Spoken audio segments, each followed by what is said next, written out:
Good morning dear student. आज हम लोग जानने वाले हैं यूपी जुडिशरी एलिजिबिलिटी क्राइटेरिया 2025 के बारे में। ये जो हम पीडीएफ दिखा रहे हैं 2024 के लिए, बट अभी 14 जनवरी 2025 है, मकर संक्रांति। तो आप सभी को हैप्पी मकर संक्रांति।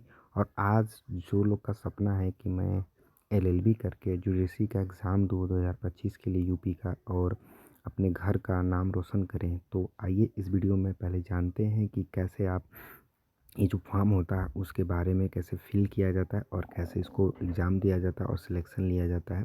तो बेसिकली ये वीडियो सिर्फ 2 मिनट का रहने वाला है। तो आप लोग देख सकते हैं यहाँ पे कुछ चीज़ें लिखा हुआ मैं पढ़ के सुना रहा हूँ। जैसे यहाँ पे देख सकते हैं आपका क्राइटेरिया क्या होना चाहिए। तो सबसे पहले आपका जो एज होना चाहिए वो 22 से 35 साल के बीच में होना चाहिए, ठीक है। आप यहाँ पे देख भी सकते हो, मैं एक-एक करके दिखा भी दूँ। यहाँ देखो 22 से 35 साल के बीच में।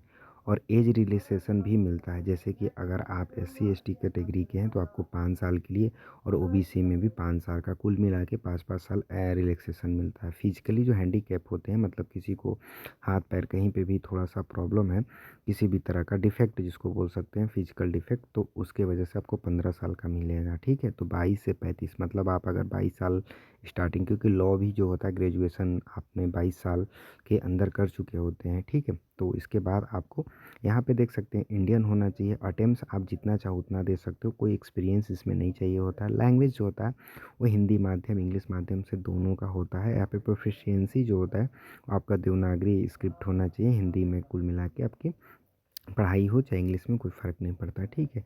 यहाँ पे देख सकते हैं जो कैटेगरी है वो जनरल का हो चाहे ओबीसी का हो चाहे एसटी का हो, सभी चीज़ों के लिए यहाँ पे 5-5 साल का है। हैंडीकैप के लिए 15 साल है, ठीक है। डिग्री लेने के बाद एलएलबी के बाद जब दूसरी का एग्ज़ाम देना होता है तो उसमें आपको क्या करना पड़ता है, कई सारी चीज़ें जो होता है रिक्वायरमेंट होता है। जैसे कि आपके पास 3 तरह के एग्ज़ाम इसमें होते हैं। पहला होता है प्रीलिम्स, ठीक है। तो प्रीलिम्स का, मेंस का, इंटरव्यू का, इसमें 3 तरह के एग्ज़ाम देने पड़ते हैं, ठीक है। तो यहाँ पे बहुत सारी चीज़ें भी लिखा है एलिजिबिलिटी क्राइटेरिया में कि कैंडिडेट असेसमेंट जो होता है, candidate must have the clean history, no criminal records, negative test और हिस्ट्री आर डिस्क्वालीफाइंग देम, ठीक है।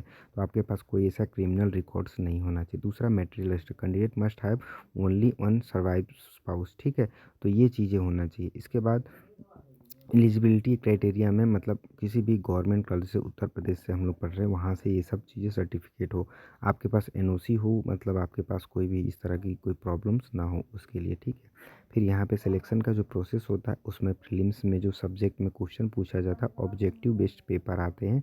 2 सेक्शन होता है, जनरल नॉलेज का और लॉ का होता है, ठीक है। उसमें कन्वर्सन वेरियस लीगल टॉपिक्स रहता है, जैसे criminal law, civils law and Indian Penal Code, जिसको आईपीसी बोलते हैं, ठीक है। फिर मिनिमम क्वालिफिकेशन मार्क्स रिक्वायर्ड रहता है इसमें मेंस एग्ज़ाम देने के लिए। फिर मेंस में क्या होता है, आपके डिस्क्रिप्टिव पेपर होते हैं, ठीक है। सब्जेक्टिव मतलब आपको लिखना पड़ेगा क्वेश्चंस के आंसर। फिर टेस्ट नॉलेज, आप जो सब्सटेंटिव तो प्रोड्यूसिकल्स लॉ होते हैं, लीगल रीजनिंग होते हैं, writing, comprehensive skills, consistence of 5 paper होता है। उसमें लॉ से रिलेटेड क्वेश्चंस रहते हैं, और English paper, Hindi paper, general paper, ठीक है। फिर लास्ट में क्रिमिनल लॉ, और वही जो मैंने बताया कॉन्स्टिट्यूशनल लॉ, एविडेंस लॉ, कुल मिला के जो लॉ से रिलेटेड रहते हैं वो सारे एग्ज़ाम में आते हैं। फिर लास्ट में जो होता है फाइनल स्टेज में 100 मार्क्स के आपके इंटरव्यू होते हैं। इसके बाद जो इलुएबुलेट होता है आपका पर्सनालिटी टेस्ट, ठीक है।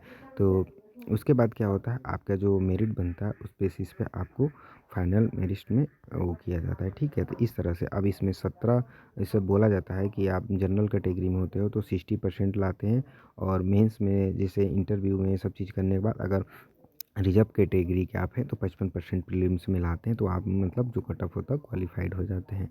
तो मेहनत करते रहिए और एग्ज़ाम देने के लिए तैयारी भी करिए। कुछ पूछना है तो कमेंट में ज़रूर पूछिए।